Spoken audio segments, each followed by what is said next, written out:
Hi my dear students, मैं आपका Ravi sir और हम आपका अपने इस Ravi institute chemistry and biology channel पर स्वागत किया करते हैं।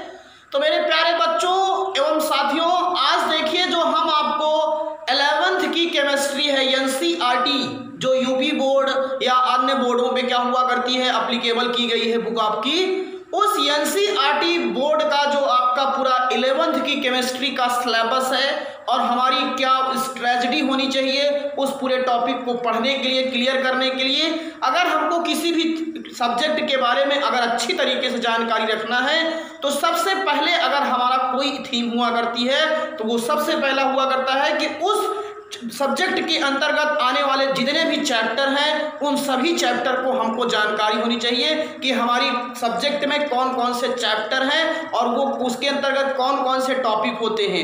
इतनी चीज़ों की जानकारी होती है तब फिर हम विधिवत क्या किया करते हैं, उसकी एक वेल प्लान क्या हुआ करते हैं, एक तैयारी किया करते हैं और जिसके अकॉर्डिंग हम अपने फ्यूचर को ब्राइट कर सकते हैं।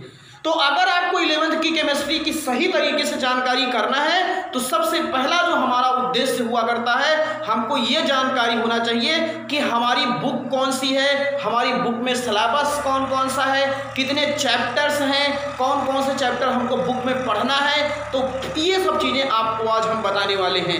तो मेरे प्यारे बच्चों, सबसे पहली चीज़ आपको हम बताते हैं कि आप हाई स्कूल में जो पढ़ा किया करते थे वहाँ पे जो साइंस की बुक हुआ करती थी जिसमें फिजिक्स भी रहा किया करता था, केमिस्ट्री भी रहा किया करता था और आपका क्या रहा किया करता था, बायोलॉजी भी। बस हो स्टार्ट।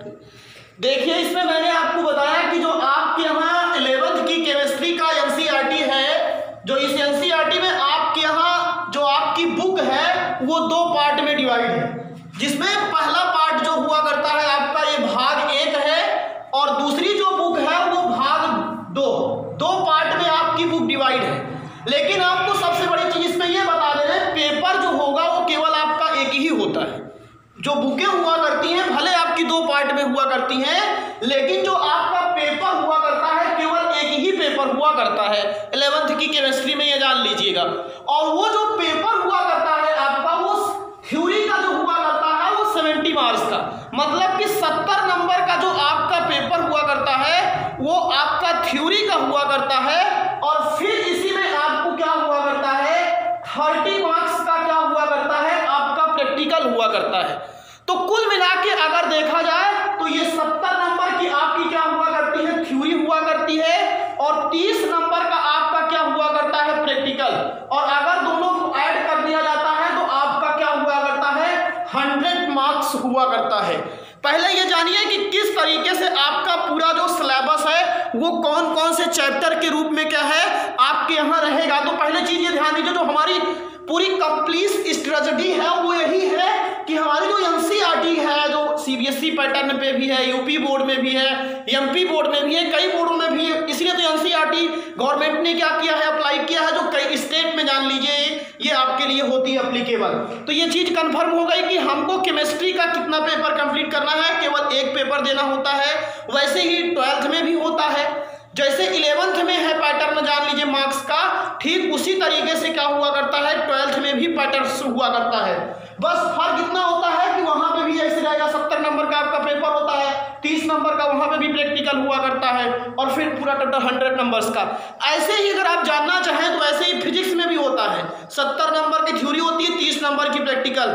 और अगर आप बायोलॉजी लिया करते हो तो बायोलॉजी में भी 70 नंबर का क्या हुआ करता है। देखिए हम आपको केमिस्ट्री के साथ साथ और सब्जेक्ट का भी सिलेबस आपको बता दे रहे थोड़ा थोड़ा। तो केमिस्ट्री जो हुआ करती है उसमें भी 70 नंबर होता है और वो आपका क्या होता है, 30 नंबर का हुआ करता है। बायोलॉजी जो होगी उसमें भी आपका क्या होता है, 70 नंबर ये रहा किया करता है और 30 नंबर की क्या हुआ करती है, आपकी थ्योरी होती है। लेकिन जो अनदर सब्जेक्ट होते हैं जैसे हिंदी है, मैथ्स है और इंग्लिश होता है, तो अभी तक जो है जो सिलेबस अभी तक बताया गया है उसमें क्या हुआ करता है भैया, आपकी हिंदी का एक पेपर होता है वो 100 मार्क्स का पूरा होता है, उसमें प्रैक्टिकल नहीं है। आपकी इंग्लिश होती है इंटरमीडिएट की, वहां पे भी केवल एक पेपर होता है, वो भी आपका 100 मार्क्स का हुआ करता है। तो इस तरीके से हिंदी हुआ, इंग्लिश हुआ, मैथ्स हुआ, इन सब में क्या हुआ करता है, आपके प्रैक्टिकल्स नहीं है। तो ये टोटल आपको मैंने सिलेबस के बारे में बता दिया। आइए अब हम यहाँ पे ध्यान दिया करते हैं कि जो हमारी 11th की केमिस्ट्री है उस 11th की केमिस्ट्री के अंतर्गत कौन कौन से चैप्टर हैं जिनको हमको सबसे पहले चीज को क्या करना है, ध्यान देना है। तो पहले हम बात करते हैं भाग 1 जो बुक है आपकी। भाग 1 में देखिए, आपको बता दे रहा हूं टोटल जो आपके चैप्टर हैं वो लगभग 14 चैप्टर आपको पढ़ने पड़ते हैं। जानकारी के लिए आपको बता दें 14 चैप्टर आपको इंटरमीडिएट में 11th में रहता है और 16 चैप्टर आपके यहाँ कहाँ पे होता है, 12th की केमिस्ट्री में होता है। तो ये आप विचार करिए कि 30 चैप्टर आपको टोटल 11th और 12th की केमिस्ट्री में मिला करके पढ़ना होता है।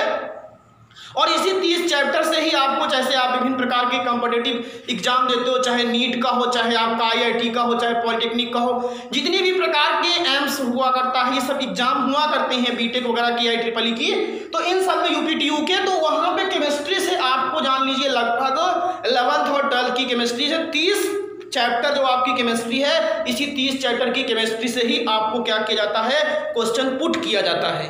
तो हमको जब भी अगर हम कंपटीशन में जाना चाहते हैं, हम इंजीनियरिंग के क्षेत्र में जाना चाहते हैं, हम मेडिकल के क्षेत्र में जाना चाहते हैं, और अगर हमारा ड्रीम जो है वो साइंस से है, तो हमको साइंस में अगर केमिस्ट्री पढ़ना है तो आपको पूरी केमिस्ट्री पढ़नी है। ऐसा नहीं है कि आपको जो कंपटीशन आएगा तो कंपटीशन में क्या किया जाएगा, आपसे सिलेबस में से नहीं पूछा जाएगा, वहां पूरी केमिस्ट्री रहेगी। 11th की केमिस्ट्री पढ़ करके आपको यूपी बोर्ड या जो बोर्ड की प्रतियोगिता परीक्षाएं होती है उसमें नंबर लाना एक अलग बात होती है, लेकिन जब कंपटीशन में जाते हो तो कंपटीशन का मतलब होता है कि आपको ऑल ओवर पूरा कोर्स क्या होना है, कंप्लीट होना होता है। तो इसीलिए अगर आपको अच्छा स्कोर करना है, आपको अच्छा सही तरीके से आपको पढ़ाई करना है, सही गाइडलाइंस के अकॉर्डिंग जाना है, तो आप सब लोग अगर पहली बार इस यूट्यूब चैनल पर नए नए आए हुए हो तो आप सभी लोग जितने भी विद्यार्थी हैं, आप सब लोग क्या करें, अपने मोबाइल्स में लिखें Ravi institute chemistry and biology. जब ऐसे लिखेंगे तो आपको मेरी पिक मिलेगी और पिक के नीचे रेड कलर में लिखा रहता है सब्सक्राइब करेंगे और वहां पे कोई चार्ज नहीं होता है, आपको ये भी बता दे रहे हैं, निःशुल्क होता है वो। सब्सक्राइब करेंगे और बगल में एक बेल आइकन होती है, उसको प्रेस करके ऑल कर लेंगे। तो उससे होता क्या है, फायदा आपका ही है। फायदा ये होता है कि आपको जितनी भी हम क्लासें अपलोड करेंगे यहाँ पे, सभी क्लासेस का क्या होता है, लेक्चर जो हुआ करता है वो आपको पर डे उसका नोटिफिकेशन मिलता रहता है। तो इस तरीके से आप इस परिवार के नए मेंबर्स हो जाएंगे। कोई भी बच्चे हैं, बच्चियां हैं या अन्य कोई साथीगण होते हैं जो भी पढ़ने वाले हैं, अगर उनको अच्छा लग रहा है तब आपको, और अगर पढ़ाई हुई बातें अच्छी लगती हैं तो कमेंट, लाइक, शेयर ये सब आप करेंगे तो हमारा हौसला उपजाई हुआ करता है। तो आइए थोड़ा आपको हम बताते हैं कि जो 11th की केमिस्ट्री है, उस 11th की केमिस्ट्री में कौन कौन से चैप्टर हैं, वो बात थोड़ा ध्यान दीजिएगा। सबसे पहली चीज, पहला चैप्टर है रासायन विज्ञान की कुछ मूलभूत अवधारणाएं, some basic concept of chemistry. ये पहला चैप्टर है आपका, रासायन विज्ञान की कुछ मूलभूत अवधारणाएं, some basic concept of chemistry. अगर हम इसकी बात करें तो इस चैप्टर में सबसे पहले कुछ छोटी छोटी आपको, जैसे द्रव्य क्या होता है, यौगिक क्या होता है, मिश्रण क्या होता है, मिश्रण कितने प्रकार के हुआ करते हैं, ये सब चीजें आपको बताई जाती हैं। और फिर उसके बाद कुछ महत्वपूर्ण यौगिकों की सूत्र वगैरह हम आपको बता देते हैं। और फिर अवधारणा में जैसे मोल क्या होता है, मोल अवधारणा क्या हुआ करती है, और फिर परमाणु भार क्या हुआ करता है, अणुभार कैसे निकाला जाता है, और फिर विलयन से संबंधित कुछ क्वेश्चन पूछे जाते हैं। विलयन क्या होता है, विलयन की सांद्रता ज्ञात करने की विधियां क्या होती है, नॉर्मलता क्या होती है, मोलरता क्या होती है, फॉर्मेलिटी क्या हुआ करती है, ये सब चीजें पूछी जाती हैं। और फिर रासायनिक संयोग के नियम होते हैं इसमें, इस चैप्टर में। रासायनिक संयोग के नियम में कौन कौन से टॉपिक हैं, जैसे रासायनिक संयोग के नियम में आपसे सबसे पहले पूछा जाता है द्रव्य अनुपात का नियम पूछा जाता है, आपसे जान लीजिए, या द्रव्य संरक्षण का नियम पूछा जाता है, जिसको ऊर्जा संरक्षण का नियम भी कहते हैं। द्रव्यमान संरक्षण का नियम लाइडोल्ट ने प्रयोग किया हुआ है, उसके आधार पर। फिर स्थिर अनुपात का नियम पूछा जाता है, गुणित अनुपात का नियम पूछा जाता है, गेलुसाक का आयतन संबंधी नियम पूछा जाता है। फिर मूलानुपाती सूत्र, अणुभार, ये सब चीजों की सहायता से हम मूलानुपाती सूत्र निकालना सीखते हैं। तो कुछ जो कैलकुलेशन टाइप की चीजें हुआ करती हैं, जो हमको एकदम अगर केमिस्ट्री पढ़ रहे हैं तो उन सब चीजों की जानकारी होनी चाहिए, वो आपको रसायन विज्ञान की कुछ मूलभूत अवधारणाओं में मिलता है। तो ये पहला चैप्टर था आपका। दूसरा चैप्टर है परमाणु की संरचना। आप पुरानी बुकों आपके पास होंगी, कोई भी, जैसे के.एन. शर्मा की हुआ करती है, डॉक्टर पी. बहादुर की हुआ करती है, कोई भी किताबें हुआ करती हैं। अगर पुरानी बुकों में देखोगे तो इस चैप्टर को पहले परमाणु संरचना, फिर आधुनिक परमाणु संरचना के बारे में बताया गया। इसमें अगर आप पढ़ेंगे तो ये चैप्टर थोड़ा बहुत आपको 9th की क्लास से ये क्या हुआ करता है, चैप्टर मिलता रहता है। जैसे सबसे पहली चीज, परमाणु की संरचना में परमाणु क्या हुआ करता है, अणु क्या हुआ करता है। फिर परमाणु के सिद्धांत कौन कौन से दिए गए हैं, जैसे डाल्टन का परमाणु सिद्धांत क्या था, आधुनिक परमाणु सिद्धांत क्या है, बोरबरी का परमाणु मॉडल क्या हुआ करता है आपसे पूछा जाता है। फिर बोरबरी के बाद फिर क्या पूछा जाता है आपसे, नील्स बोर का परमाणु मॉडल, फिर आपका सोमरफेल्ड का परमाणु मॉडल, और फिर उसके बाद कुछ आधुनिक परमाणु मॉडल्स में जैसे आपसे पूछा जाता है हाइजेनबर्ग का अनिश्चितता का सिद्धांत क्या हुआ करता है, आपका बोरबरी का सिद्धांत क्या हुआ करता है। ये सब चीजें आपसे क्या की जाती हैं, पूछी जाती है। डी ब्रोगली की परिकल्पना हाइपोथेसिस क्या है, ये सब परमाणु की स्ट्रक्चर्स के अंतर्गत देखने को मिलेगा। फिर कुछ छोटी छोटी परिभाषाएं जैसे परमाणु भार क्या है, परमाणु क्या क्रमांक क्या है, समस्थानिक क्या होते हैं, संभारिक क्या होते हैं, सम इलेक्ट्रॉनिक किसे कहा किया करते हैं, ये सब चीज़ें आपसे पूछी जाती हैं। और फिर आयनों का इलेक्ट्रॉनिक विन्यास, और फिर उसके बाद फिर एक हट करके टॉपिक शुरू होता है, जैसे बोरबरी का सिद्धांत क्या होता है, अफबाऊ का सिद्धांत बहुत इंपॉर्टेंट है। अफबाऊ का सिद्धांत और बोरबरी का सिद्धांत मैंने आपको, अगर आप इस चैनल की प्लेलिस्ट में ओपन करेंगे तो उस प्लेलिस्ट में मिलता है basic chemistry 9th to 11th। उस बेसिक केमिस्ट्री में जितने भी चैप्टर हैं, टॉपिक आपको पढ़ाया हूं, वो 11th की केमिस्ट्री के लिए अप्लीकेबल है। आप लिखेंगे जैसे Ravi institute chemistry and biology, तो होम पेज जैसे मिलेगा, ऊपर देखें तो लिखा रहता है प्लेलिस्ट, उसी प्लेलिस्ट को ओपन कीजिएगा तो आपको एक प्लेलिस्ट में लिखा मिलेगा some basic chemistry 9th to 11th। तो उसमें आप देखेंगे तो उसमें मैंने अफबाऊ का सिद्धांत बता रखा है, बोरबरी का सिद्धांत बता रखा है, संयोजकता क्या हुआ करती है, इन सब चीज़ों को वहाँ से आप पढ़ सकते हो। और ये आपके लिए नहीं, हर क्लास के लिए उपयोगी है अगर आप केमिस्ट्री पढ़ रहे हो तब। फिर उसके बाद क्या हुआ करती है परमाणु की संरचना में, अब परमाणु की संरचना मैंने कहा अफबाऊ का सिद्धांत है। फिर उसके बाद पाउली का अपवर्जन नियम है, और फिर इस चैप्टर में सबसे इंपॉर्टेंट टॉपिक ये शुरू हुआ करता है आपका, वो है आपसे पूछा जाता है कि क्वांटम संख्या क्या होती है, क्वांटम संख्या कितने प्रकार की होती है, मुख्य क्वांटम संख्या क्या है, द्विगंशी क्वांटम संख्या क्या है, चुंबकीय क्वांटम संख्या क्या हुआ करती है, ये आपसे क्या क्या स्पिन क्वांटम संख्या क्या होती है पूछा जाता है। और फिर ऑर्बिटल में कैसे एक हुंड का नियम हुआ करता है, बहुत इंपॉर्टेंट है, पाउली हुंड अफबाऊ क्वांटम संख्या, ये परमाणु संरचना की एकदम इंपॉर्टेंट है। शुरुआत में जैसे कुछ परमाणु संरचना से संबंधित इलेक्ट्रॉन की खोज कैसे हुई, कैथोड किरणों की कैसे खोज हुई, धन किरणों की कैसे खोज हुई, न्यूट्रॉन की कैसे खोज हुई, ये सब चीजें आप 9th लेवल पे भी पढ़े हो, तो यहाँ पे भी थोड़ा बहुत उसके बारे में बताया जाता है। परमाणु की संरचना एक बड़ा बृहद चैप्टर है, जान लीजिएगा एटॉमिक स्ट्रक्चर। और फिर लास्ट में ऑर्बिटल में कैसे इलेक्ट्रॉन भरे जाते हैं, हुंड का नियम हो गया। फिर उसके बाद क्लासिकोवास्की का नियम, N+L रूल क्या होता है, इतना आपको किसमें बताया जाता है, परमाणु की संरचना में बताया जाता है। पूरा पूरा एकदम मैं संपूर्ण, देखो लिखा है ना, वो संपूर्ण पाठ्यक्रम 11th केमिस्ट्री, ये आपको जानना पड़ेगा। अगर हम किसी के बारे में जानना चाहते हैं तो जब तक पहले उसकी हम पूरी नॉलेज नहीं रखेंगे, पूरी टॉपिक को क्लियर नहीं करेंगे, तब तक हमारी पूरी एक स्कोर करने का एक रणनीति, एक प्लान अच्छा तरीके से तैयार नहीं होता है। अब इसके बाद फिर तत्वों का वर्गीकरण एवं उनके गुणधर्म एवं आवर्तिता चैप्टर है। तो ये चैप्टर आप लोग अगर हाई स्कूल में पढ़े होंगे तो वहां पे तत्वों का वर्गीकरण करके एक चैप्टर था। तो उस तत्वों के वर्गीकरण में कुछ शुरुआती बातें यहाँ पे बताई जाएंगी पहले, जैसे डोबोनियर का त्रिक का नियम क्या है, न्यूलैंड का अष्टक नियम क्या है, मेंडलीव का नियम क्या है, आवर्त सारणी क्या है मेंडलीव की, आधुनिक आवर्त सारणी क्या होती है, पूरी दीर्घाकार आवर्त सारणी क्या है, S block, P block, D block, ये सब चीजें पूरी बताई जाती हैं। और फिर इसी में पूछा जाता है तत्वों का आवर्ती गुण में, आवर्ती गुण में जैसे आयनिक त्रिज्या क्या होती है, यह आवर्त में कैसे घटती है, वर्ग में कैसे बढ़ती है। फिर उसके बाद परमाणु त्रिज्या क्या होती है, इसका आवर्त में परिवर्तन कैसे होता है, वर्ग में परिवर्तन कैसे होता है, आनंद विभव क्या होता है, बहुत इंपॉर्टेंट टॉपिक है, जान लीजिएगा। फिर उसके बाद आनंद विभव, विद्युत ऋणात्मकता, इलेक्ट्रॉन बंधुता, धात्विकता, ये सब चीजें आपसे इसके आवर्ती गुण के अंतर्गत पूछा जाता है। और तत्वों का आवर्त सारणी में कैसे स्थान ज्ञात किया जाता है, डी ब्लॉक के तत्वों का कैसे, संक्रमण तत्व क्या हुआ करते हैं, आपके पूछा जाता है कि विकर्ण संबंध क्या हुआ करता है, ये सब चीजें, सेतु तत्व किसे कहा करते हैं, तो ये सब इस चैप्टर के अंतर्गत पूछे जाती हैं। आप जब पढ़ेंगे तो आपको सारा सिलेबस पूरा देखने को मिलेगा। फिर रासायनिक आबंधन तथा आणविक संरचना, इस चैप्टर को हम लोग कहा करते हैं केमिकल बॉन्डिंग तथा मॉलिक्यूलर या molecular structures, chemical bonding and molecular structure. ये चैप्टर अगर आप सही से देखेंगे तो जो मैंने बेसिक केमिस्ट्री आपको पढ़ाया है वहां पे चैप्टर है। सबसे पहले इसमें शुरुआत में संयोजकता क्या होती है, अष्टक नियम क्या होता है, कोर इलेक्ट्रॉन क्या होते हैं, अष्टक नियम के बाद फिर वैद्युत संयोजकता क्या होती है, सहसंयोजकता क्या होती है, वैद्युत संयोजक यौगिकों के लक्षण, सहसंयोजक यौगिकों के लक्षण, फिर उसमें एग्जाम्पल्स, लुईस संरचना कैसे बनाई जाती है, फिर आपका उप सहसंयोजक यौगिक क्या होते हैं, उप सहसंयोजक यौगिकों के लक्षण क्या क्या हैं, ये सब चीज़ें आपको बताई जाती हैं। और फिर क्या होता है, अष्टक नियम की सीमा क्या होती है, सुगडेन बंध क्या होता है, सिडविक का क्या हुआ करता है, अधिकतम संयोजकता का सिद्धांत कैसे हुआ करता है।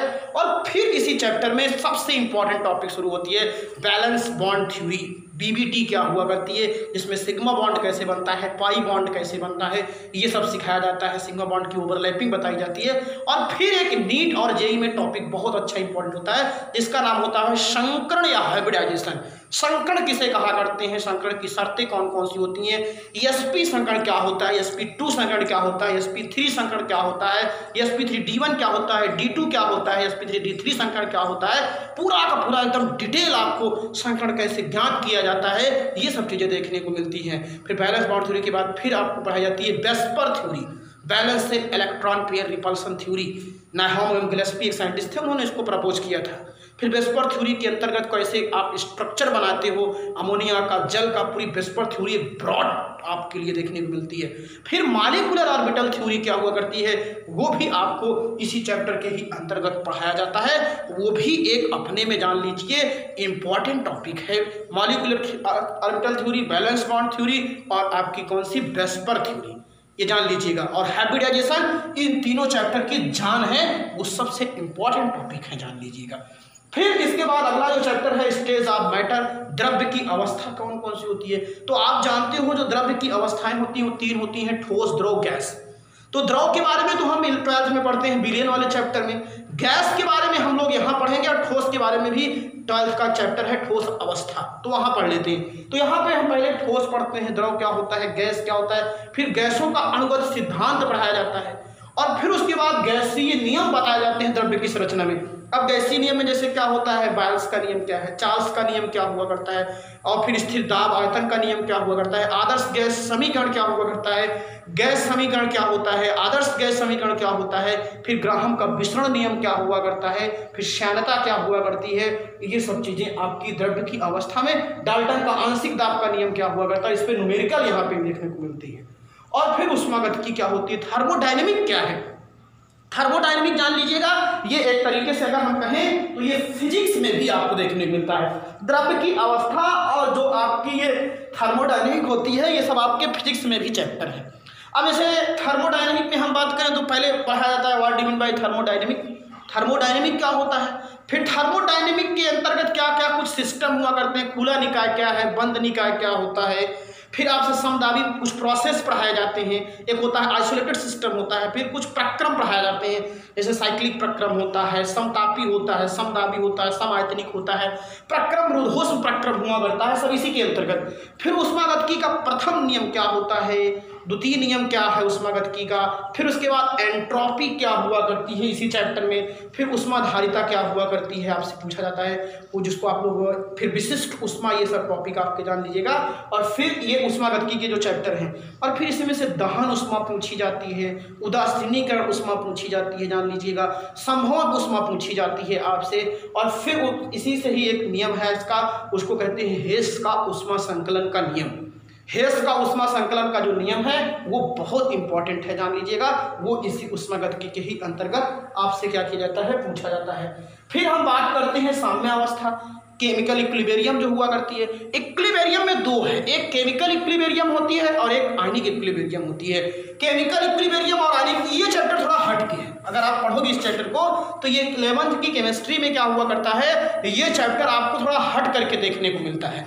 अब इस चैप्टर में अगर हम आपको बात करेंगे क्या कि जो ये आपका क्या हुआ करता है, जो ये चैप्टर है साम्यावस्था का, साम्यावस्था में पहले साम्यावस्था क्या होती है, साम्यावस्था के लक्षण क्या हुआ करते हैं, साम्य स्थिरांक क्या हुआ करता है, वेग स्थिरांक क्या हुआ करता है, केपी और केसी क्या हुआ करता है, केपी और केसी में संबंध क्या हुआ करता है, ये सब चीजें बताई जाती हैं। फिर आपका द्रव्य अनुपाती क्रिया का नियम बताया जाता है, फिर द्रव्य अनुपाती क्रिया के नियम के अनुप्रयोग बताए जाते हैं। फिर आपसे क्या पूछा जाता है, लासातेलिए का नियम क्या हुआ करता है, लासातेलिए के नियम से एप्लीकेशन बताया जाता है। फिर आर्हेनियस का विद्युत अपघटनी सिद्धांत बताया जाता है।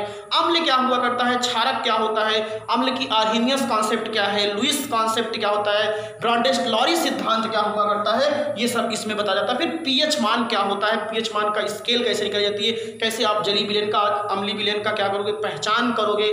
साल्ट क्या होता है, साल्ट हाइड्रोलिसिस, सबसे इंपॉर्टेंट टॉपिक साल्ट हाइड्रोलिसिस, लवण जल अपघटन, इसी चैप्टर में ही पूछा जाता है। कैसे आप जानोगे कि फेरिक क्लोराइड का जलीय विलयन अम्लीय होता है कि क्षारीय, जवाब दीजिए। तो इन सब क्वेश्चन का जवाब देना आपको साम्यावस्था में ही देखने को मिलता है। तो इसलिए मैं कहता हूं कि साम्यावस्था वाला जो चैप्टर है वो बहुत इंपॉर्टेंट है। और एक चीज ये बता दे रहा हूं, साम्यावस्था हो गई, ये आपकी हो गई द्रव्य की अवस्था हो गई, ये सब फिजिकल केमिस्ट्री के अंतर्गत आती है। किसके अंतर्गत आते हैं, फिजिकल केमिस्ट्री के अंतर्गत। अब ऐसे ये आपका अपचय जो अभिक्रिया लिखा गया है, अपचयोपचय, ये इस रिएक्शन को कहते हैं हम लोग रिडॉक्स अभिक्रिया। ये चैप्टर आपको इतना तो आपका पार्ट फर्स्ट है, जान लीजिए। अब पार्ट सेकंड में जो हुआ करता है अपचय या रिडॉक्स रिएक्शन, सबसे पहले हम जानेंगे ऑक्सीकरण क्या होता है, अपचयन क्या होता है, इलेक्ट्रॉनिक कॉन्सेप्ट के अकॉर्डिंग जानेंगे, फिर ऑक्सीकरण संख्या के अकॉर्डिंग जानते हैं, पुरानी अवधारणा के अनुसार जानते हैं, और फिर जिसमें ऑक्सीकरण अपचयन दोनों होता है उसी को रिडॉक्स अभिक्रिया कहते हैं, उसको जानेंगे। फिर एक टॉपिक इसमें शुरू होता है ऑक्सीकरण संख्या। कैसे हम एक ऑक्सीकरण संख्या ज्ञात करते हैं, ऑक्सीकरण संख्या किसे कहते हैं, उसका पूरा रूल्स 10-12 रूल्स है, उसको लिखवाया जाता है। फिर जब ऑक्सीकरण संख्या जान लेते हैं तो हम फिर ये जानने का प्रयास करते हैं कि ऑक्सीकरण संख्या से जो इलेक्ट्रॉन होते हैं उसको बैलेंस, जो समीकरण होता है उसको बैलेंस कैसे किया जाता है, और उसमें ऑक्सीकरण संख्या से बैलेंस करते हैं। और फिर एक इंपॉर्टेंट विधि है आयन इलेक्ट्रॉन विधि से, आयन इलेक्ट्रॉन विधि से अम्लीय माध्यम में कैसे बैलेंस किया जाता है, क्षारीय माध्यम में कैसे बैलेंस किया जाता है, ये सब इसी चैप्टर में मिलेगा। फिर इसी चैप्टर में थोड़ा बहुत एक टॉपिक देखने को मिलता है, विद्युत रासायनिक श्रेणी क्या होती है। आप लोग इसको 12th में भी पढ़ते हो, लेकिन यहाँ पे भी उसका क्या किया जाता है, एप्लीकेशन दिया जाता है। विद्युत रासायनिक श्रेणी क्या है, विद्युत रासायनिक श्रेणी का क्या क्या अनुप्रयोग है, वो सब चीजें आपको इस रिडॉक्स रिएक्शन वाले चैप्टर में देखने को मिलता है। फिर बात करते हैं हाइड्रोजन की। आपको भी बताएंगे, एक चीज ध्यान देना कि हाइड्रोजन ना तो यस ब्लॉक में, कैनल हाइड्रोजन को अभी कोई स्थान निश्चित दिया नहीं गया, वो फर्स्ट में भी रखा जा सकता है, 7th में भी रखा जाता है। इसीलिए हाइड्रोजन को स्पेशल क्या किया गया, रखा गया। पहले हाइड्रोजन क्या हुआ करता है, हाइड्रोजन के समस्थानिक कौन होते हैं, प्रोट्रियम क्या होता है, ड्यूटेरियम क्या होता है। फिर ड्यूटेरियम के बाद फिर भारी जल का स्ट्रक्चर आपसे पूछा जाता है, भारी जल के गुण पूछे जाते हैं आपसे, जान लीजिएगा। और फिर इतनी ही चीजें आपके इसमें ड्यूटेरियम वाले में। और फिर यस ब्लॉक के तत्व की तो बात करें तो यस ब्लॉक में फर्स्ट ए आपको क्षारीय धातुओं के बारे में मिलता है पढ़ने के लिए, सेकंड ए में क्षारीय मृदा धातुओं के बारे में। अब ऐसे उसमें पहले वाले में लिथियम, सोडियम, पोटेशियम ये सब हैं, तो सोडियम हाइड्रोक्साइड क्या होता है। और यस ब्लॉक के तत्वों में सबसे पहले तो यस ब्लॉक के तत्वों का पहले जनरल इलेक्ट्रॉनिक विन्यास, भौतिक गुण, रासायनिक गुण, ये सबसे इंपॉर्टेंट है। और इसमें सोडियम हाइड्रोक्साइड है, सोडियम बाइकार्बोनेट है, और सोडियम कार्बोनेट पूरा एक विधिवत कंपाउंड के रूप में क्या करना होता है, यस ब्लॉक में पढ़ना होता है। और जो ये पी ब्लॉक का तत्व है, आपके यहाँ पी ब्लॉक में 3rd ए है, 4th ए है, 2 ग्रुप आपको देखने को मिलेगा, जान लीजिएगा। और 5th ए, 6th ए, 7th ए, 0 ग्रुप, ये सब 12th की केमिस्ट्री में है। तो पी ब्लॉक में 3rd ए पढ़ना पड़ेगा। 3rd ए का पहले इलेक्ट्रॉनिक विन्यास, फिर फिजिकल प्रॉपर्टी, फिर केमिकल प्रॉपर्टी, फिर 3rd ए के कुछ कंपाउंड्स में जैसे आपको देखने को मिलता है एल्युमिना क्या हुआ करता है, फिर आपके यहाँ बोरिक एनहाइड्राइड हुआ करता है, बोरिक ऑक्साइड क्या हुआ करता है, फिर बोराजीन क्या हुआ करता है, बोरेक्स क्या हुआ करता है, और फिर आपके बोरेक्स के बाद क्या हुआ करता है। इतनी चीज़ें तो इसमें देखने को मिलती है, जान लीजिएगा। और फिर 4th ए में तो ज़्यादा करके इंपॉर्टेंट अगर कोई टॉपिक है तो पहले सबका इलेक्ट्रॉनिक विन्यास, chemical property, physical property 4th ए के तत्वों का। और फिर उसके बाद इसमें एक टॉपिक है कार्बन के अपरूप। कार्बन के अपरूप में क्रिस्टलीय अपरूप क्या है, अक्रिस्टलीय अपरूप क्या है, ग्रेफाइट की संरचना, हीरे की संरचना, ये सब चीज़ें पूछी जाती हैं। कोलतार क्या होता है, क्वालिक क्या होती है, ये सब चीज़ें 4th ए में पी ब्लॉक के तत्वों के अंतर्गत। फिर उसी में एक सिलिकॉन्स होता है, सिलिकॉन्स क्या होते हैं, सिलिकॉन रेखी सिलिकॉन्स क्या हुआ करता है, तिर्यक सिलिकॉन्स क्या होता है। फिर सिलिकेट पढ़ाया जाता है, सिलिकेट कितने प्रकार के हुआ करते हैं, ये पी ब्लॉक के तत्वों के अंतर्गत। तो ये 4th ए में। फिर उसके बाद कार्बन मोनोऑक्साइड की कुछ जहरीली प्रकृति पूछी जाती है, इतनी चीजें 4th ए में।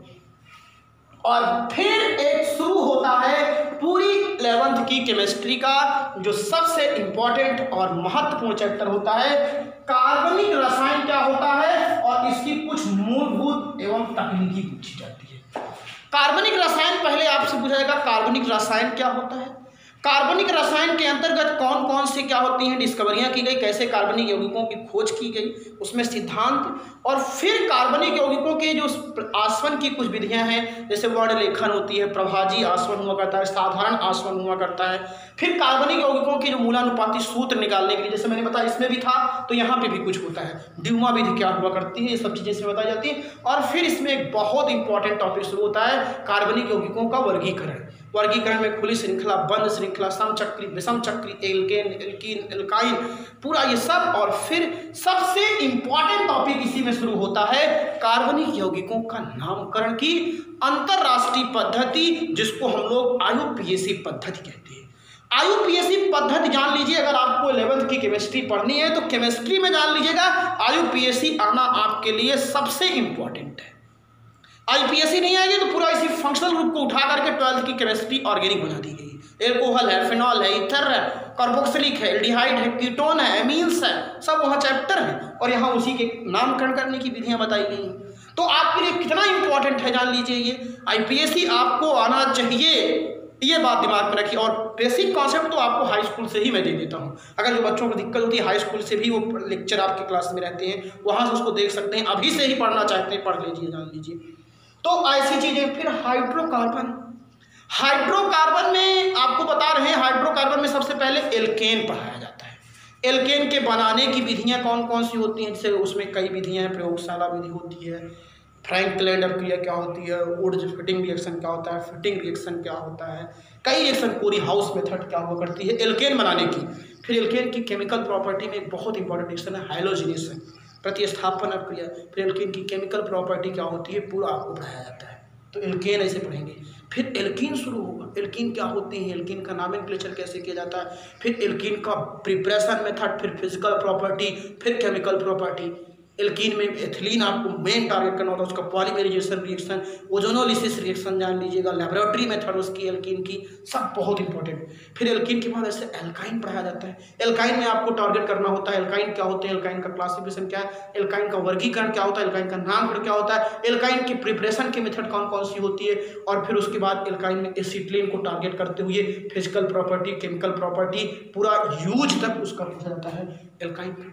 फिर इसी हाइड्रोकार्बन में ही शुरू होता है आपका बेंजीन, जान लीजिएगा, एरोमेटिक हाइड्रोकार्बन। एरोमेटिक हाइड्रोकार्बन में एरोमेटिक कंपाउंड्स क्या होते हैं, एरोमेटिसिटी, एरोमेटिक नेचर क्या होता है, ये हकल्स रूल्स क्या होता है, एरोमेटिक यौगिकों को कैसे पहचान करोगे, ये सब चीजें आपको एरोमेटिक हाइड्रोकार्बन में बताया जाता है। फिर एरोमेटिक हाइड्रोकार्बन में बेंजीन को उठाया जाता है, बेंजीन की संरचना बताई जाती है, केकुले संरचना क्या होती है, फिर बेंजीन की प्रिपरेशन मेथड, बनाने की कौन कौन सी विधियां होती हैं, फिर बेंजीन की कौन कौन सी अभिक्रियाएं हैं, केमिकल रिएक्शन उसकी, सब्स्टिट्यूशन रिएक्शन, हैलोजनीकरण उसका, क्लोरीनीकरण, नाइट्रीकरण, सल्फोनीकरण, ओजोनोलिसिस, सब बेंजीन का पढ़ा जाता है। फिर बेंजीन का लास्ट में मॉलिक्यूलर स्ट्रक्चर पढ़ा करके हाइड्रोकार्बन में फिर टॉलुइन के बारे में थोड़ा बहुत बताते हैं, तो ये चैप्टर समाप्त हो जाता है। और लास्ट में फिर होता है इन्वायरमेंट केमिस्ट्री। इन्वायरमेंट केमिस्ट्री जो हुआ करती है, ये हमारे आवर डेली लाइफ में जो आपके यूज होने वाले कुछ केमिस्ट्री के सब्सटेंस हैं, उन सब के बारे में बताया जाता है। पहले इन्वायरमेंट केमिस्ट्री में आपसे पूछा जाएगा पर्यावरणीय रसायन क्या होता है, फिर प्रदूषक किसे कहते हैं, प्रदूषक क्या होते हैं, प्राथमिक प्रदूषक क्या होता है, द्वितीयक प्रदूषक क्या होता है, कुछ अपघटनीय प्रदूषक होते हैं, कुछ अनअपघटनीय प्रदूषक होते हैं, पॉल्यूटेंट कितने प्रकार के होते हैं, फिर प्रदूषण कितने प्रकार का होता है, वायु प्रदूषण, जल प्रदूषण। और यहाँ पे नोट करिएगा, वो इतिहास भूगोल वाला प्रश्न नहीं लिखा जाता कि पानी गंदा हो गया तो प्रदूषण नहीं, यहाँ पे केमिस्ट्री के टर्म में बताया जाता है। जल प्रदूषण क्या है, जल प्रदूषण के कौन कौन से कारण होते हैं, इसकी कौन कौन सी बीमारियाँ होती हैं, और इसके कारण कौन कौन से रोग होते हैं, जैसे मिनीमाता है, हैजा है, कौन कौन से अनायंस होते हैं, जैसे इटाई रोग होता है। तो ये सब चीज़ें इसमें पूछा जाता है। फिर वायु प्रदूषण क्या होता है, वायु प्रदूषण के कौन कौन से कारण होते हैं, क्लोरोफ्लोरोकार्बन्स क्या है, ग्रीन हाउस प्रभाव क्या होता है, ओजोन होल्स क्या हुआ करती है, ये सब चीज़ें आपसे इसमें इन्वायरमेंट केमिस्ट्री के अंदर। ग्लोबल वार्मिंग इफेक्ट बहुत पूछा जाता है, ओजोन होल्स पूछा जाता है। और फिर एक होता है अम्लीय वर्षा क्या होती है, जान लीजिएगा। और फिर एक होती है हरित रसायन क्या होता है, ग्लोबल केमिस्ट्री, जिसको ग्रीन केमिस्ट्री भी कह सकते हो। ये सब चीज़ें आपसे पूछी जाती हैं।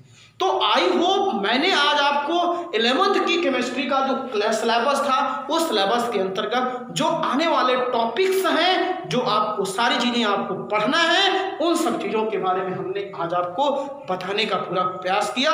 इसीलिए देखिए मैंने जो हेडिंग रखी थी उसी के अकॉर्डिंग आपको मैंने करने का काम किया कि पूरा संपूर्ण कंप्लीट सिलेबस आपको बताएं किसका, 11th की केमिस्ट्री का। तो आई होप ये क्लास आपको बहुत अच्छी लगी होगी, सभी बच्चों को एकदम पसंद आई होगी। और मैं लास्ट में फिर से आप कह रहा हूं कि अगर हमने आपको पूरा सिलेबस बताया, सब कुछ बताया, तो आप सब लोग इसको जरूर ध्यान दें कि चैनल पे पहले हैं तो इसको सब्सक्राइब करें, बेल आइकन को प्रेस करें, और अगर समझ में आ रहा है तो अपने मित्र को, फ्रेंड्स को शेयर करें ताकि उन्हें भी मालूम हो जाए कि क्लासें अब स्टार्ट हो गई हैं। बस आज की क्लास यहीं पे क्लोज करते हैं। आप सब लोग खुश रहो, मस्त रहो। थैंक यू, धन्यवाद।